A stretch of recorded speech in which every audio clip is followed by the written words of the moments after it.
أما بعد فإن خير الحديث كتاب الله وخير الهدي هدي محمد صلى الله عليه وسلم وشر الأمور محدثاتها وكل محدثة بدعة وكل بدعة ضلالة وكل ضلالة في النار. أعوذ بالله السميع العليم من الشيطان الرجيم.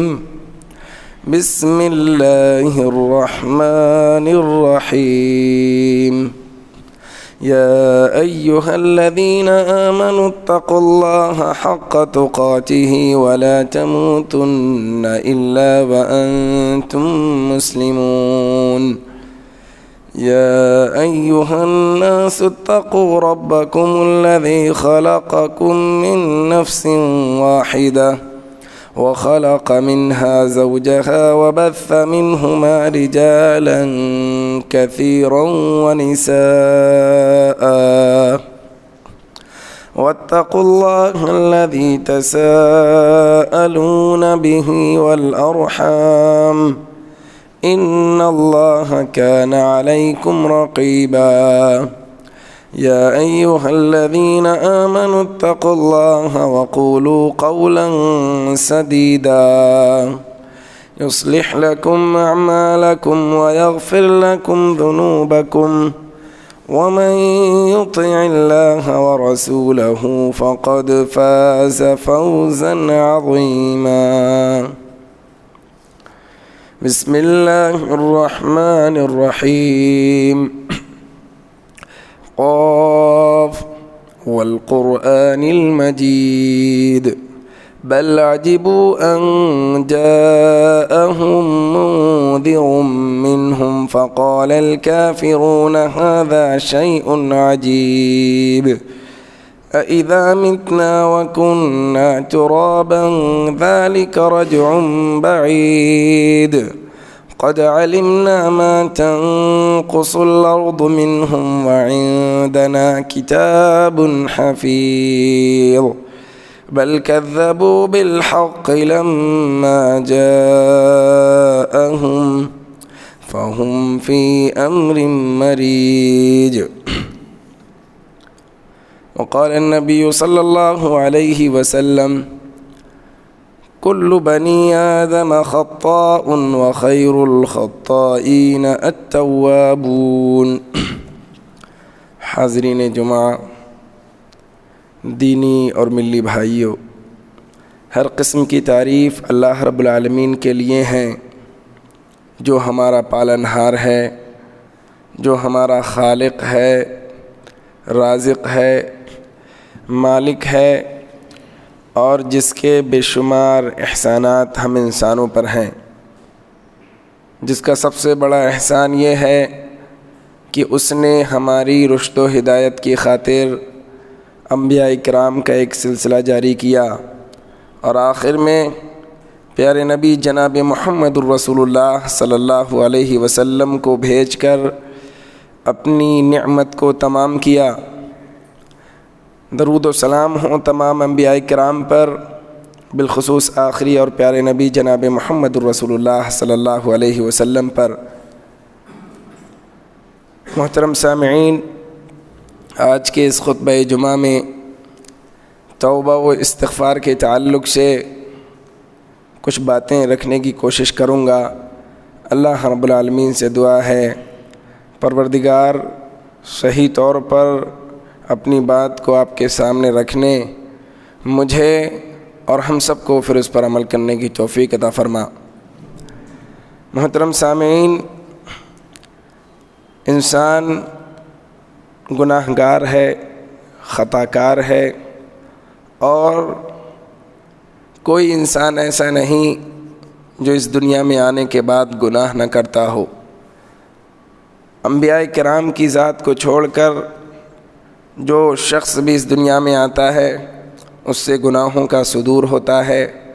وہ خطائیں کرتا ہے، وہ اللہ کی نافرمانی کے کام کرتا ہے، لیکن ان گناہ گاروں میں جب سارے ہی لوگ گناہ گار ہیں تو اللہ کے نزدیک پیارے نبی صلی اللہ علیہ وسلم کی حدیث کے مطابق آپ صلی اللہ علیہ وسلم نے فرمایا کل بنی آدم خطاء،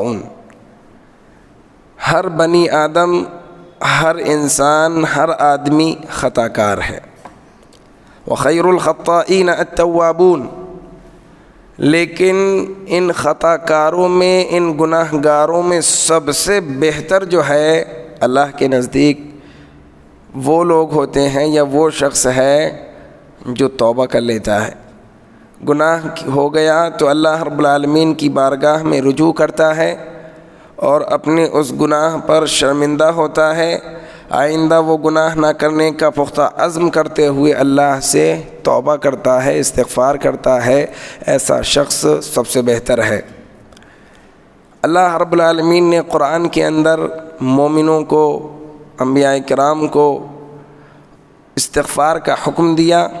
چنانچہ اللہ رب العالمین نے سورۃ النساء کی آیت نمبر 106 میں ارشاد فرمایا وَاسْتَغْفِرِ اللَّهَ إِنَّ اللَّهَ كَانَ غَفُورًا رَحِيمًا۔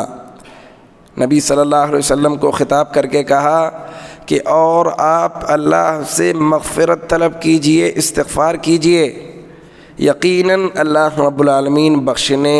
اور رحم کرنے والا ہے۔ اس آیت میں اللہ رب العالمین نے نبی صلی اللہ علیہ وسلم کو، جو کہ بخشے بخشائے ہیں، جن کا کوئی گناہ نہیں، ان کو حکم دیا کہ استغفار کیا کریں۔ اس کے بعد اللہ رب العالمین نے نبیوں کو ہی نہیں بلکہ عام مومنوں کو بھی اللہ رب العالمین نے استغفار کا اور توبہ کا حکم دیا، چنانچہ سورۃ النور کی آیت نمبر 31، 30 پر 1 میں اللہ رب العالمین نے ارشاد فرمایا وَتُوبُوا إِلَى اللَّهِ جَمِيعًا أَيُّهَا الْمُؤْمِنُونَ لَعَلَّكُمْ تُفْلِحُونَ، اے مومنو اللہ سے توبہ کرو، استغفار کرو، یقینی طور پر تم کامیاب ہو جاؤ گے، کامیابی تمہارے قدم چومے گی۔ اور اللہ رب العالمین نے سورہ تحریم کے اندر بھی اسی طرح سے مومنوں کو حکم دیتے ہوئے کہا، آیت نمبر 8 میں اللہ رب العالمین نے کہا یا ایھا الذین آمنوا توبوا الی اللہ توبۃ نصوحا عسى ربكم ان يكفر عنكم سیئاتکم ويدخلکم جنات تجری من تحتها الانہار۔ کہا اے ایمان والو، اللہ سے توبہ کرو اور سچی توبہ کرو، اس کا فائدہ یہ ہوگا کہ اللہ رب العالمین تم سے تمہارے گناہوں کو اور تمہاری سیئات کو، تمہاری خطاؤں کو اللہ رب العالمین اس توبہ کے نتیجے میں مٹا دے گا، ختم کر دے گا، اور وَيُدْخِلَكُمْ جَنَّاتٍ تَجْرِي مِن تَحْتِهَا الْأَنْهَارُ، اور تمہیں ایسی جنتوں کے اندر داخل کرے گا جن کے نیچے نہریں بہہ رہی ہیں اس دن جس دن اللہ رب العالمین نہ نبی کو رسوا کرے گا اور نہ ایمان والوں کو رسوا کرے گا۔ تو اس آیت کے اندر بھی اللہ رب العالمین نے ایمان والوں کو توبہ کا حکم دیا۔ اسی طریقے سے اللہ رب العالمین نے ان بندوں کی تعریف کی ہے جو اللہ سے استغفار کرتے ہیں، اپنے گناہوں پر روتے ہیں، گڑگڑاتے ہیں، اللہ رب العالمین کی بارگاہ میں رجوع ہو کر اپنی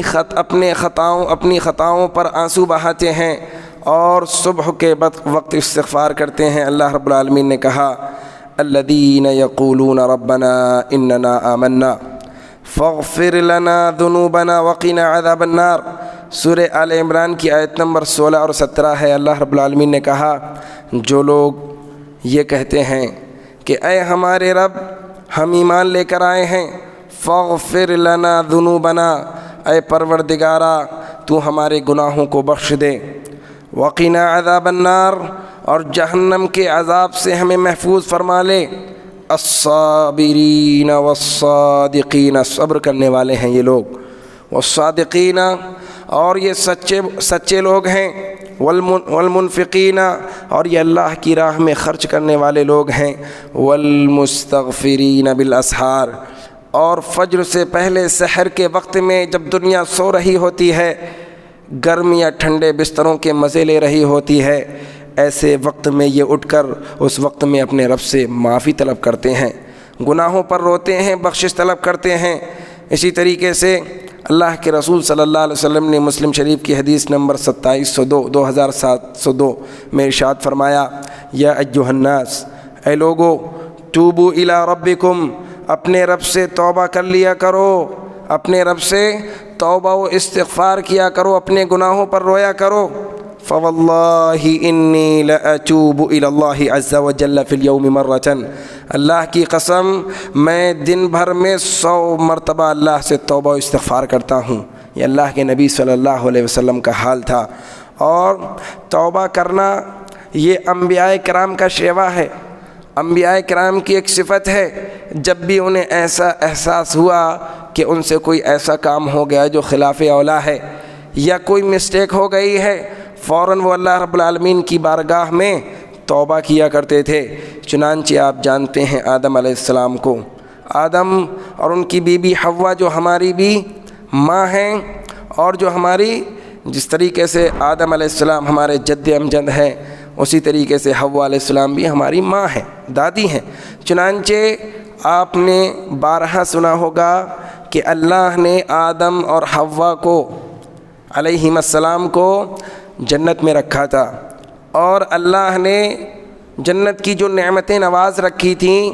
ساتھ میں اللہ نے ان کو ایک حکم دے رکھا تھا کہ یہ ایک درخت ہے، فلا تقربا هذه الشجرة، اس درخت کے قریب نہ جانا ورنہ تم ظالموں میں سے ہو جاؤ گے۔ شیطان نے ان کو بہکایا اور پھسلایا اور اس درخت کے قریب لے جا کر اس درخت کا پھل کھانے پر آمادہ کیا۔ چنانچہ وہ اللہ کی بات کو بھول کر شیطان کے بہکاوے میں آ گئے اور اس درخت کا پھل کھا لیا۔ تو چنانچہ اللہ رب العالمین کی نافرمانی کر بیٹھے، خطا کر بیٹھے، گناہ کر بیٹھے۔ بعد میں جیسے ہی ان کو احساس ہوا تو اللہ رب العالمین نے انہیں کلمات سکھائے، اور انہوں نے اپنے گناہوں پر ندامت اور شرمندگی کا اظہار کرتے ہوئے، توبہ و استغفار کرتے ہوئے کہا، ربنا ظلمنا انفسنا وَإِن لَّمْ تَغْفِرْ لَنَا وَتَرْحَمْنَا لَنَكُونَنَّ مِنَ الْخَاسِرِينَ، اے ہمارے پروردگارا، ہم نے اپنے نفسوں پر ظلم کیا ہے، اگر تو ہمیں نہیں بخشے گا اور تو ہم پر رحم نہ کرے گا تو یقیناً ہم خسارہ اور نقصان اٹھانے والوں میں سے ہو جائیں گے۔ تو یہ آدم علیہ السلام تھے۔ آپ آگے چلیے، سورہ ہود کی آیت نمبر 47 میں 40/7 میں اللہ رب العالمین نے نوح علیہ السلام کا ذکر کیا ہے۔ نوح علیہ السلام 950 سال تک اللہ کی طرف بلاتے رہے اور دین کی دعوت کا کام کرتے رہے، لیکن وما آمن معه الا قلیل، قرآن نے کہا ہے ذرا سے لوگ ان پر ایمان لے کر آئے۔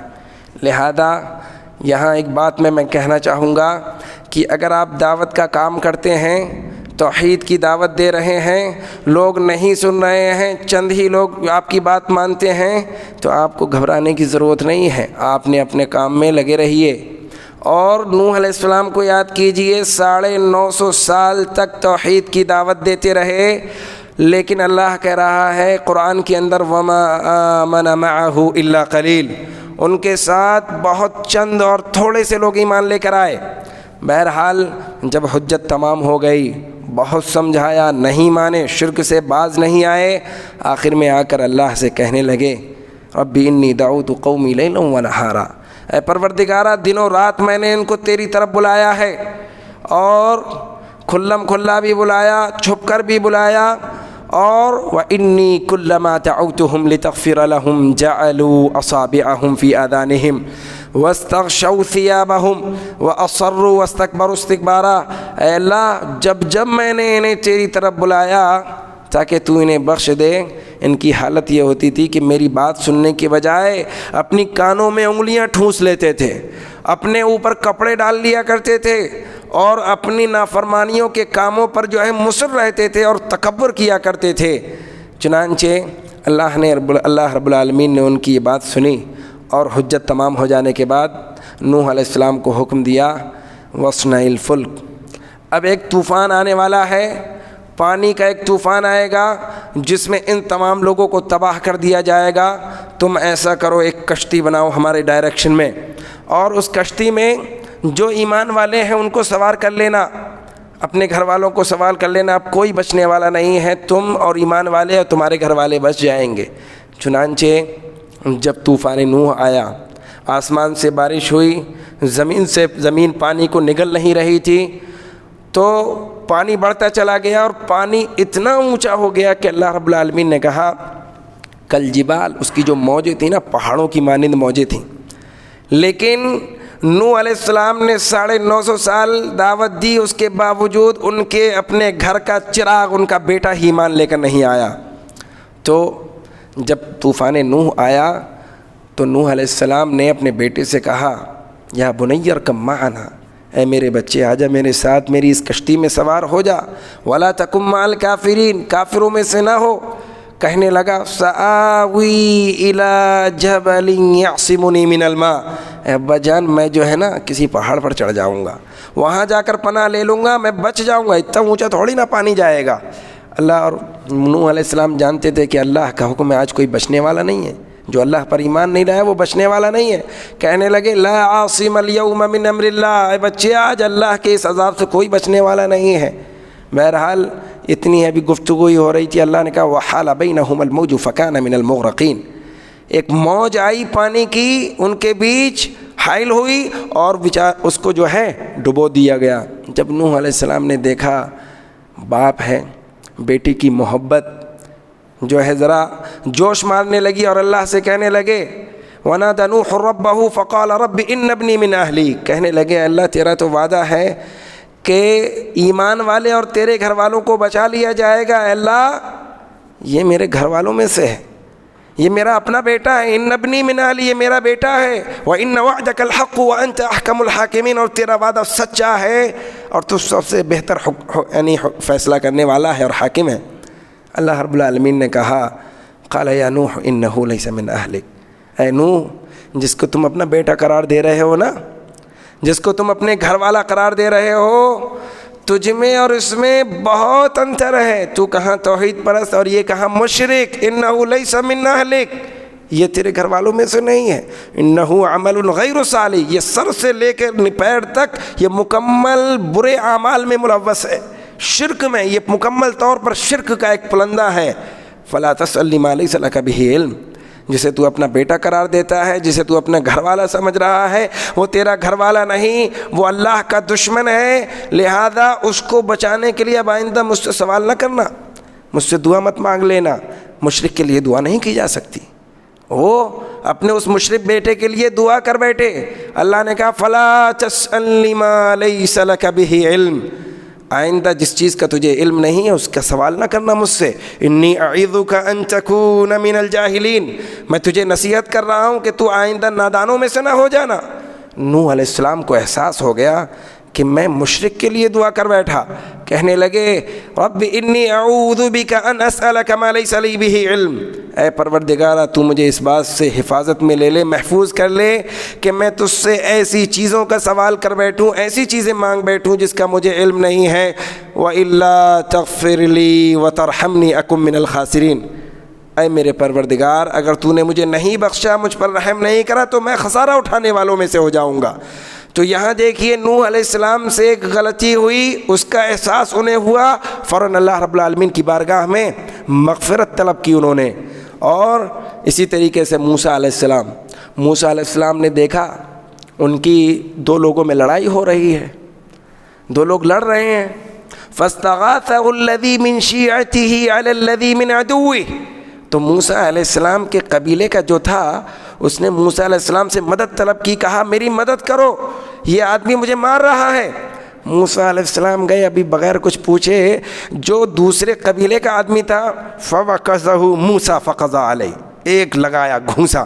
اور اتنے زبردست تھے، اللہ نے ایسی طاقت اور پاور عطا کی تھی کہ اس گھونسے کا نتیجہ یہ ہوا فَوَقَذَهُ مُوسَىٰ فَقَضَىٰ عَلَيْهِ، مار ڈالا اس کو، مر گیا، وہ خلاص ہو گیا۔ اب موسیٰ علیہ السلام کے بارے میں ان کے اس علاقے میں یہ بات پھیلنے لگی کہ اس نے ایک آدمی کا قتل کر دیا ہے، چنانچہ لوگ ان کے پیچھے نکلے تلاش کرتے ہوئے اور ان کو قتل کرنے کے لیے۔ موسیٰ علیہ السلام کیا ہوا فخرج منها خائفا يترقب قال رب نجني من القوم الظالمين، موسیٰ علیہ السلام وہ بستی ہی چھوڑ کر بھاگ گئے کہ میں یہاں رہوں گا، لوگ مجھے پکڑ کر قتل کر ڈالیں گے، بھاگے ڈر کر وہاں سے۔ اور اس کے بعد مدین پہنچے، وہاں دیکھا کہ ایک گھاٹ پر کچھ لوگ پانی پلا رہے ہیں اپنے اونٹوں کو، 2 بچیاں کھڑی ہوئی ہیں دور کو، پہلے آئی ہوئی ہیں اور انتظار کر رہی ہیں پانی پلانے کا۔ گئے، پوچھا کیا حال ہے، بتایا کہ دیکھو جب تک یہ لوگ یہاں سے نہیں ہٹتے ہم جو ہے ان لوگوں میں جو ہے گھول ملیں گے نہیں۔ باحیا لڑکیاں تھیں، شرم والی لڑکیاں تھیں، ایک دوسرے میں جو ہے یعنی خلط ملط نہیں ہونا چاہتی تھیں۔ کہا جب یہ چلے جائیں گے تب ہم پانی پئیں گے۔ موسیٰ علیہ السلام نے دیکھا یہ بیچاری لاچار مجبور ہیں، ان کے جانور لیے اور پانی پلایا اور کہا جاؤ۔ چنانچہ اس کے بعد فقال رب انی لما انزلت الی من خیر فقیر، موسیٰ علیہ السلام نے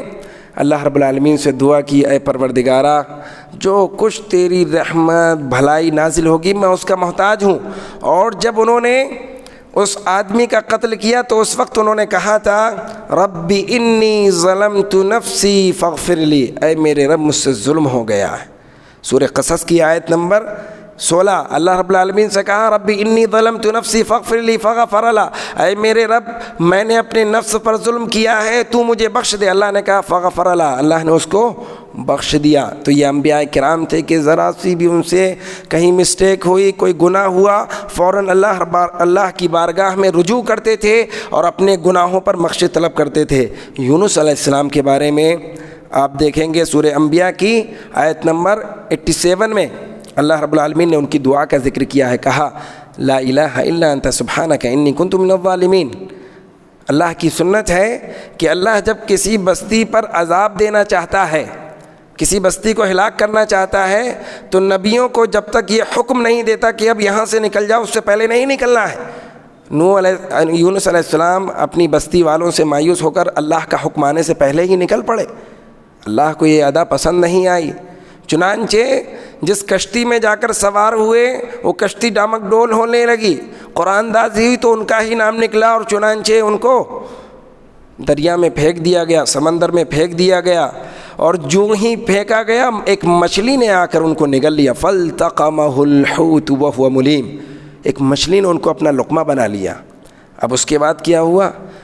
یونس علیہ السلام مچھلی کے پیٹ میں، سمندر کی تاریکی، مچھلی کے پیٹ کے اندر کا اندھیرا، وہاں انہیں اپنے گناہوں کا احساس ہوا اور کہنے لگے اللہ سے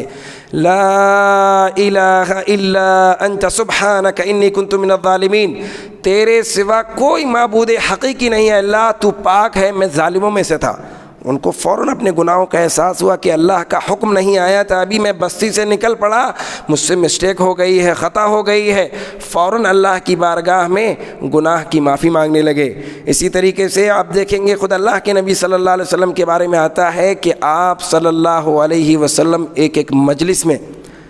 صحابہ کرام سنتے تھے آپ کو 70 مرتبہ آپ صلی اللہ علیہ وسلم ایک مجلس میں پڑھتے تھے، کہتے تھے رب اغفر لی وتب علی انک انت التواب الغفور، اے میرے رب مجھے بخش دے، تو میری توبہ قبول کر لے، یقیناً تو توبہ قبول کرنے والا اور بخشنے والا ہے۔ اور یہی عمل آپ نے خود اپنے صحابہ کو سکھایا، چنانچہ بخاری کی حدیث نمبر 834 میں ہے کہ اللہ کے رسول صلی اللہ علیہ وسلم نے حضرت ابو بکر کو گناہوں پر بخشش مانگنے کی باقاعدہ اسپیشلی ایک دعا سکھلائی اور کہا کہ ہر نماز میں، حضرت ابو بکر کو حکم دیا کہ ہر نماز میں وہی دعا پڑھا کریں۔ کون سی دعا؟ اللہم انی ظلمت نفسی، اے اللہ میں نے اپنے نفس پر ظلم کیا ہے، ظلماً کثیرا، تھوڑا موڑا نہیں، بہت ظلم کیا ہے، بہت گناہ کیے ہیں۔ ولا یغفر الذنوب الا انت، اے اللہ تیرے سوا گناہوں کو کوئی بخش بھی نہیں سکتا ہے، فاغفر لی مغفرۃ من عندک، تو بخش دے مجھے، اپنے تیرے پاس مغفرت ہے، بخشش ہے، انک انت الغفور الرحیم، تو بخشنے اور رحم کرنے والا ہے۔ تو آپ دیکھیں گے توبہ و استغفار یہ انبیائی صفت ہے اور ان کا شیوا رہا ہے۔ جب بھی گناہ ہوتا تھا وہ لوگ فوراً اللہ رب العالمین کی بارگاہ میں توبہ کیا کرتے تھے، اور اللہ کے نبی صلی اللہ علیہ وسلم نے صحابہ کرام کو بھی توبہ و استغفار کرنے کی تلقین کی ہے۔ اسی طریقے سے آپ دیکھیں گے اللہ رب العالمین بڑا غفور رحیم ہے۔ کون سی چیز ہے جو اس بات پر ہمیں آمادہ کرتی ہے کہ ہم اللہ سے بخشش طلب کریں، توبہ طلب کریں؟ وہ کون سی آیات ہیں؟ آئیے ان آیات کا جائزہ لیتے ہیں۔ چنانچہ آپ دیکھیں گے اللہ کی صفت ہے غفور، اللہ بخشنے والا ہے، اللہ کی صفت ہے رحیم، رحم کرنے والا۔ یہ ساری صفتیں جب آپ کو معلوم ہوں گی تو جب بھی آپ سے گناہ ہوگا اور واقعی آپ کو اپنی آخرت کی فکر ہے تو آپ اللہ رب العالمین کی بارگاہ میں رجوع کریں گے، اس سے بخشش طلب کریں گے، اس کی رحمت کی امید رکھیں گے۔ چنانچہ آپ دیکھیں گے خود اللہ رب العالمین نے قرآن کے اندر سورہ توبہ کے اندر آیت نمبر 114 میں فرمایا الم یعلموا ان اللہ هو يقبل التوبۃ عن عبادہ، کیا لوگ یہ نہیں جانتے، کیا لوگوں کو یہ معلوم نہیں، کیا انہیں یہ پتہ نہیں کہ اللہ ہی ہے جو اپنے بندے کی توبہ قبول کرتا ہے، وَيَأْخُذُ الصَّدَقَاتِ، اور جو تم صدقہ و خیرات خرچ کرتے ہو اس کو قبول کرتا ہے۔ اسی طریقے سے آگے ہے ان اللہ وَأَنَّ اللَّهَ هُوَ التَّوَّابُ الرَّحِيمُ، اور اللہ رب العالمین توبہ قبول کرنے والا اور رحم کرنے والا ہے۔ اسی طریقے سے آپ دیکھیں گے سورہ زمر کے اندر آیت نمبر 53 میں اللہ رب العالمین نے ارشاد فرمایا قل یا عبادی الذین اسرفوا علی انفسہم لا تقنطوا من رحمت اللہ ان اللہ یغفر الذنوب جمیعا انہ هو الغفور الرحیم۔ آپ صلی اللہ علیہ وسلم سے کہلوایا، آپ نے اللہ رب العالمین نے کہلوایا، کہا اے نبی کہہ دیجئے اے میرے وہ بندو جنہوں نے اپنے آپ پر بے انتہا ظلم کر رکھا ہے، حد سے تجاوز کر رکھا ہے، لا تقنطوا من رحمت اللہ، تم لوگ اللہ کی رحمت سے مایوس نہ ہو جاؤ، ان اللہ یغفر الذنوب جمیعا، اللہ رب العالمین تمام گناہوں کو بخش دیتا ہے، اور ان اللہ یغفر الذنوب جمیعا انہ هو الغفور الرحیم، یقیناً وہ بخشنے اور رحم کرنے والا ہے۔ اسی طریقے سے سورہ مائدہ کی آیت نمبر 70 پر 3 اور 70 پر 4 میں اللہ رب العالمین نے ارشاد فرمایا افلا یتوبون الی اللہ ویستغفرونہ واللہ غفور رحیم۔ یہ مسیحی جو اللہ رب العالمین کا بیٹا قرار دیتے ہیں عیسیٰ علیہ السلام کو، انہیں کیا ہو گیا ہے؟ یہ کیوں اللہ سے توبہ طلب نہیں کرتے؟ افلا یتوبون الی اللہ ویستغفرون، یہ اتنی بڑی بات جو اللہ کے تعلق سے کہتے ہیں کہ عیسیٰ علیہ السلام اللہ کے نعوذ باللہ بیٹے ہیں یا اللہ تینوں میں کا ایک ہے، یعنی تین بن کر جو ہے اللہ بنے ہیں، اتنی بڑی بات کہتے ہیں، انہیں چاہیے کہ توبہ کریں۔ یہ کیوں کر اللہ سے توبہ نہیں کرتے؟ کیوں اس سے اللہ رب العالمین سے بخش طلب نہیں کرتے، جبکہ اللہ رب العالمین بخشنے اور رحم کرنے والا ہے؟ اور سورہ نساء کی آیت نمبر 115 میں اللہ رب العالمین نے فرمایا وَمَن يَعْمَلْ سُوءًا أَوْ يَظْلِمْ نَفْسَهُ ثُمَّ يَسْتَغْفِرِ اللَّهَ يَجِدِ اللَّهَ غَفُورًا رَحِيمًا، کہ جو شخص بھی تم میں سے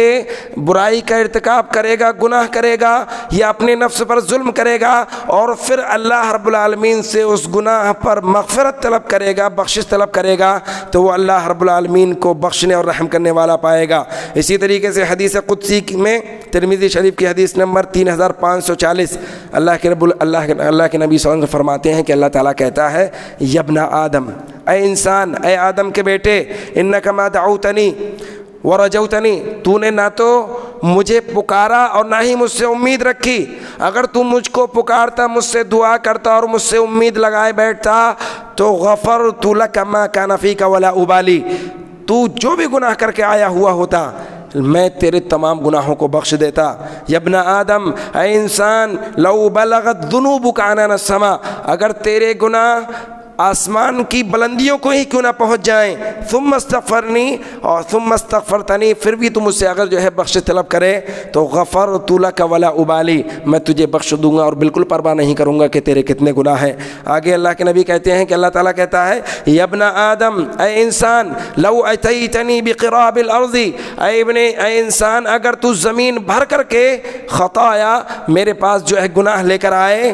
اور اس کے بعد ثم لقیتنی، پھر تو مجھ سے اس حال میں ملاقات کرے لا تشرک بی شیئا، کہ تو گناہ بہت تھے لیکن شرک والا گناہ تیرے پاس نہیں تھا، تو میرے ساتھ شریک نہیں کرتا تھا کسی کو، لاتیتک بقرابها مغفرۃ، تو زمین بھر کر تو گناہ لے کر آئے گا، میں زمین بھر کر تیرے پاس بخشش لے کر آؤں گا اور تجھے معاف کر دوں گا۔ اسی طریقے سے مسلم شریف کی حدیث نمبر 2759 میں اللہ کے نبی صلی اللہ علیہ وسلم نے فرمایا ان اللہ عز وجل یبسط یدہ باللیل، کہ اللہ رب العالمین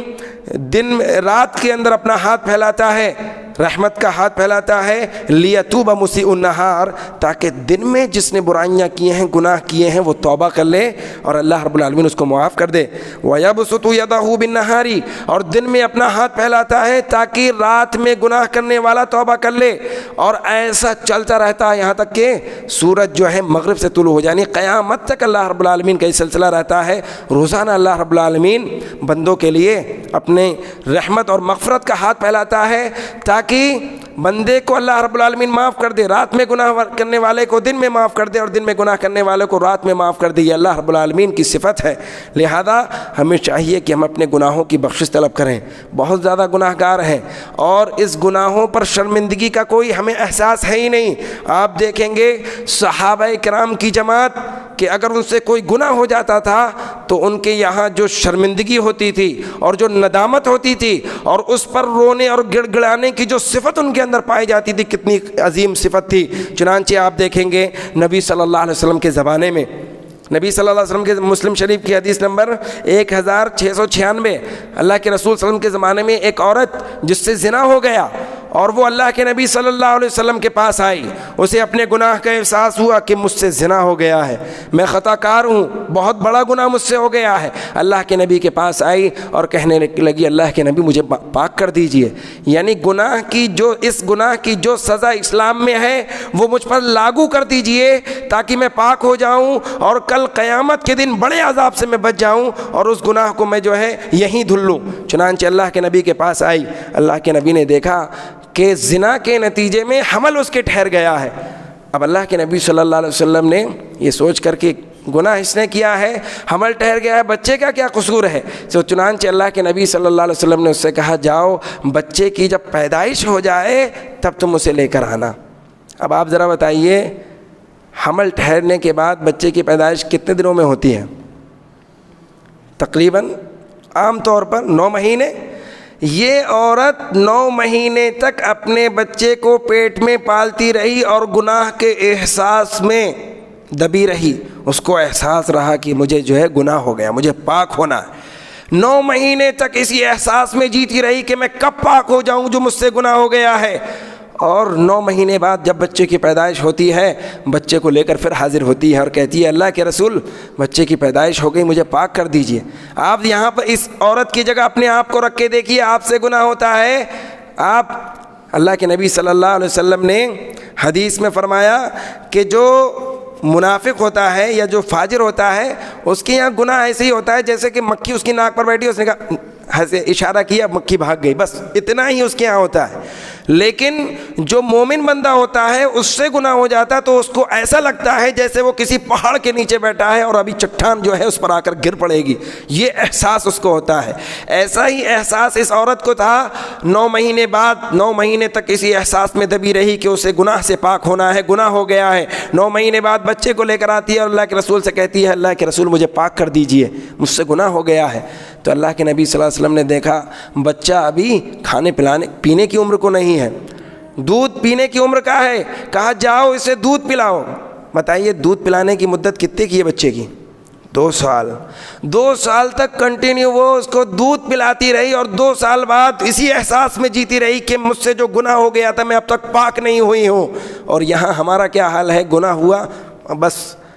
تھوڑا سا ہلکا سا ہاتھ رہے اللہ مجھے معاف کر دے، اور یہی الفاظ ہم سمجھتے ہیں کہ کافی اللہ معاف کر دے گا، لیکن یہاں دیکھیے احساس شرمندگی کتنا تھا کہ 2 سال تک یعنی بچے کو دودھ پلاتی رہی، اور جب بچہ دودھ پینے کی عمر کو پورا کر چکا تو بچے کے ہاتھ میں ایک روٹی کا ٹکڑا لے کر آئیں اور کہنے لگی اللہ کے رسول اب تو مجھے پاک کر دیجئے۔ چنانچہ اللہ کے نبی صلی اللہ علیہ وسلم نے ان کو گڑھا کھود کر یہاں تک ان کو اللہ کے نبی صلی اللہ علیہ وسلم نے اندر کھڑا کر کے صحابہ کرام کے ذریعے سے پتھروں سے اس کو رجم کروایا، یعنی پتھر مار مار کر اس کو ہلاک کر دیا گیا۔ ایسے ہی موقع جب وہ انتقال کر گئیں تو اللہ کے نبی صلی اللہ علیہ وسلم نے اس عورت کی نماز جنازہ پڑھائی۔ جب نماز جنازہ پڑھانے لگے تو حضرت عمر رضی اللہ تعالیٰ عنہ کہنے لگے اللہ کے رسول یہ تو زانیہ عورت تھی، زنا کر رہی تھی، آپ اس کی نماز جنازہ پڑھا رہے ہو؟ تو اللہ کے نبی نے کہا اے عمر لقد تابت توبۃ، اس عورت نے ایسی توبہ کی ہے لو قسمت بین 70 من اہل المدینہ لوسعتہم، کہ اس کی توبہ کو اگر مدینہ کے 70 لوگوں پر بانٹ دیا جائے تو ان کو بھی بخشوانے میں یہ توبہ کامیاب آ جائے، یعنی اتنی عظیم توبہ کی ہے۔ اور آگے اللہ کے نبی صلی اللہ علیہ وسلم نے کہا وَهَلْ وَجَدَتْ تَوْبَةً أَفْضَلَ مِنْ أَنْ جَادَتْ بِنَفْسِهَا لِلَّهِ تَعَالَى، کیا اس سے بھی بہتر کوئی توبہ ہو سکتی ہے کہ اس نے اپنے آپ کو بخشوانے کے لیے،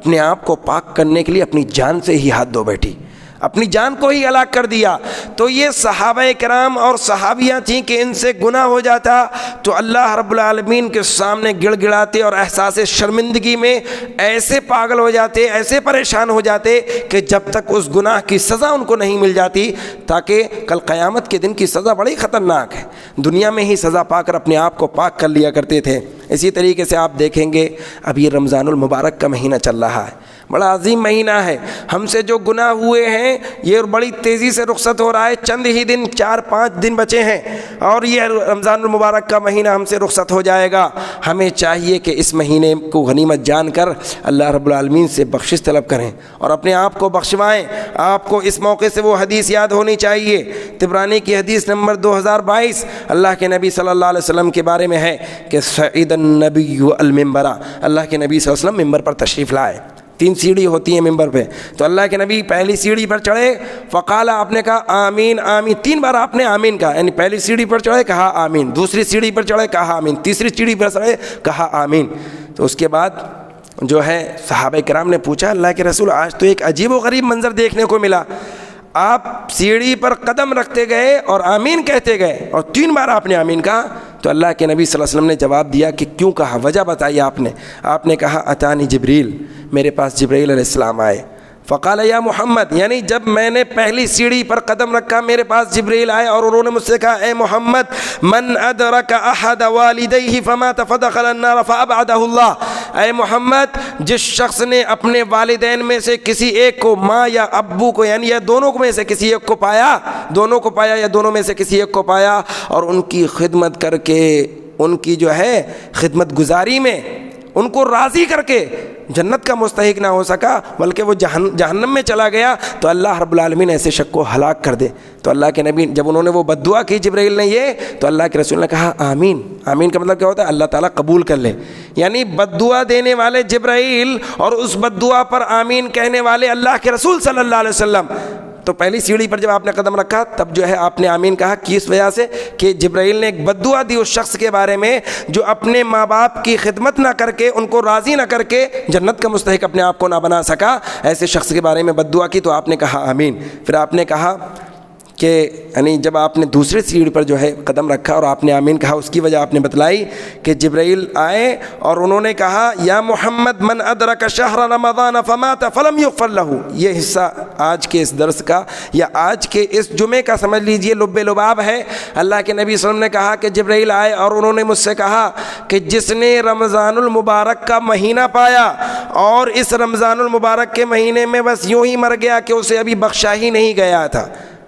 اور اسے جہنم میں داخل کر دیا، تو اللہ اسے ہلاک کر دے۔ مطلب کیا ہوا کہ جس شخص نے رمضان المبارک کا مہینہ پا کر اپنے گناہوں کو بخشوانے کا کام نہ کیا، نیکیاں کر کے، گناہوں سے بچ کر، گناہوں پر رو کر، اور اس مہینے میں اپنے آپ کو اللہ رب العالمین کے سامنے توبہ کر کے اپنے آپ کو بخشوا نہ سکا، ایسے شخص کے بارے میں جبرائیل نے بد دعا کی اور اللہ کے نبی صلی اللہ علیہ وسلم نے اس پر آمین کہا۔ تو اب یہ رمضان المبارک کا مہینہ ہے، ہمیں چاہیے کہ اپنے گناہوں پر روئیں اور اپنے گناہوں پر نادم ہو اور شرمندہ ہو اور اللہ رب العالمین سے جو ہے توبہ کریں۔ اللہ رب العالمین بخشنے اور رحم کرنے والا ہے۔ اگر یہ رمضان المبارک کا مہینہ یوں ہی گزر جاتا ہے، ہم توبہ و استغفار کے ذریعے سے اور عبادتوں کے ذریعے سے اپنے آپ کو بخشوا نہیں سکتے، تو سمجھ لیجئے ہم اللہ کے نبی صلی اللہ علیہ وسلم کی اس بد دعا کے مستحق ٹھہریں گے۔ لہذا چاہیے کہ توبہ کریں۔ بس آخر میں چند چیزیں بتا کر اپنی بات کو ختم کروں گا۔ توبہ کریں گے لیکن توبہ کی قبولیت کی کچھ شرطیں ہیں۔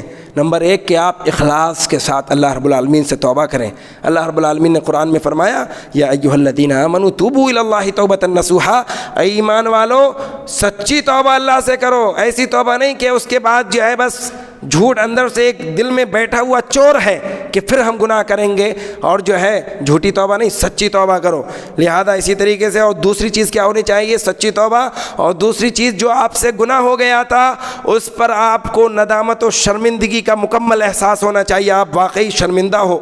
یعنی آپ کو یہ احساس ہے کہ یار یہ مجھ سے بہت غلط ہو گیا، نہیں ہونا چاہیے تھا، اور آپ اس احساس کے تلے دبے ہوئے ہو، تو یہ احساس آپ کو ہونا چاہیے، کیونکہ اللہ کے نبی صلی اللہ علیہ وسلم نے فرمایا مسلم شریف کی حدیث نمبر 2770 میں، فإن العبد اذا اعترف بذنب،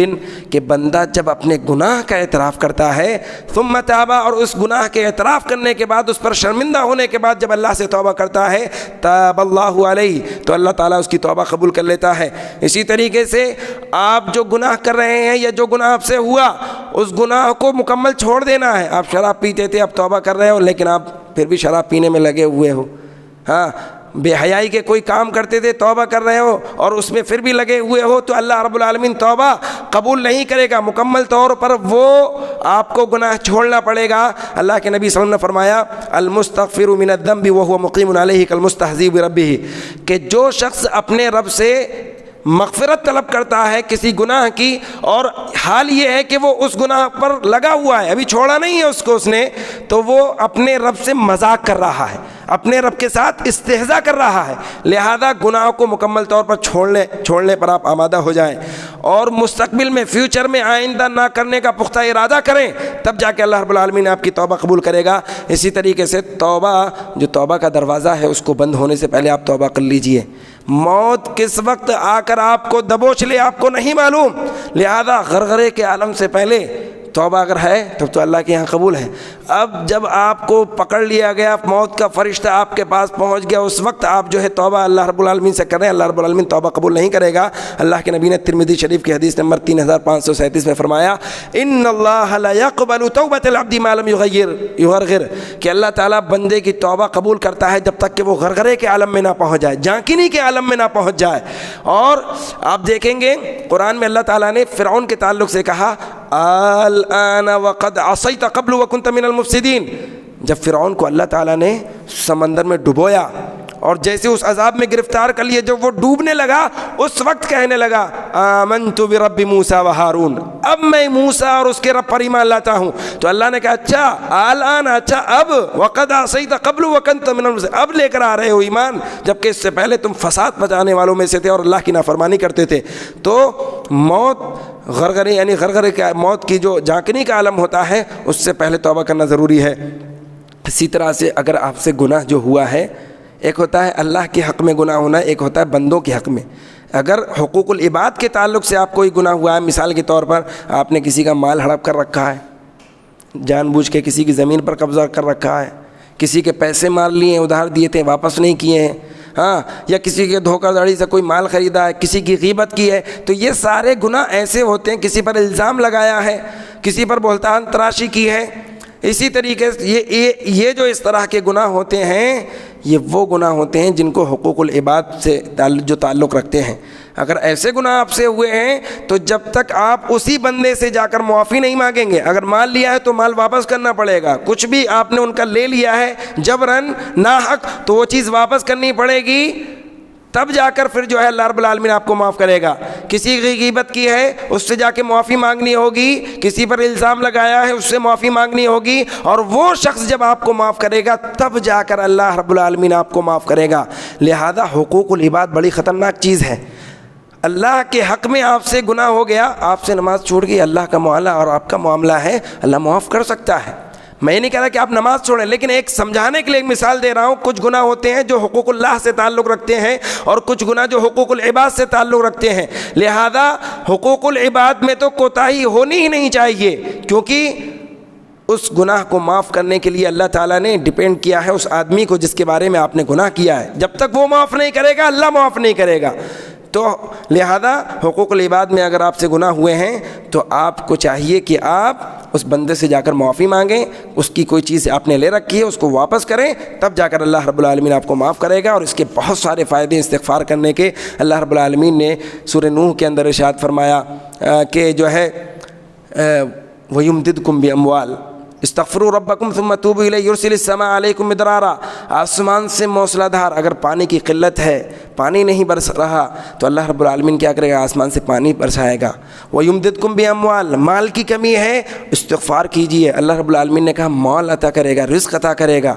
اسی طریقے سے کہا وَبَنِينَ، اولاد نہیں ہے آپ کے یہاں تو اللہ تعالیٰ اولاد سے نوازے گا۔ اور ایک دوسری جگہ فرمایا سورہ ہود میں استغفروا ربکم ثم توبوا الیہ یمتعکم متاعا حسنا، اپنے رب سے مغفرت طلب کرو تو وہ تمہیں زندگی بھر کا سامان عطا کر دے گا، زندگی گزارنے کے لیے بہترین سامان عطا کر دے گا۔ اسی طریقے سے اگر آپ بیمار ہیں استغفار کیجئے،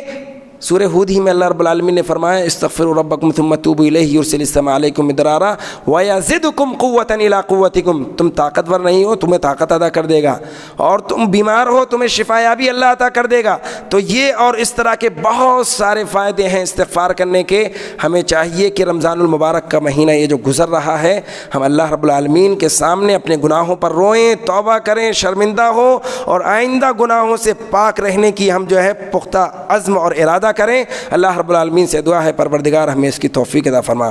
رب العالمین ہمیں گناہوں پر رونے اور اپنے گناہوں پر کی معافی مانگنے کی توفیق عطا فرما، گناہوں پر شرمندہ ہو کر اس کے تعلق سے توبہ کرنے کی توفیق عطا فرما۔ رب العالمین جو ہمارے گناہ ہو گئے ان کو معاف فرما دے۔ رب العالمین جو لوگ پریشان حال ہیں ان کی پریشانی کو دور کر دے۔ رب العالمین جو لوگ مالی تنگی کا شکار ہیں ان کے لیے آسانیاں پیدا فرما دے۔ رب العالمین یہ جو وبا پھیلی ہوئی ہے رب العالمین تو اس کا خاتمہ کر دے۔ جو لوگ بیمار ہیں رب العالمین تو ان کو شفا یابی عطا فرما دے۔ رب العالمین جب تک تو ہمیں زندہ رکھ، دین اسلام پر قائم و دائم رکھ، جب ہمارا خاتمہ ہو خاتمہ بالخیر ہو۔ آمین۔ وآخر دعوانا ان الحمد للہ رب العالمین۔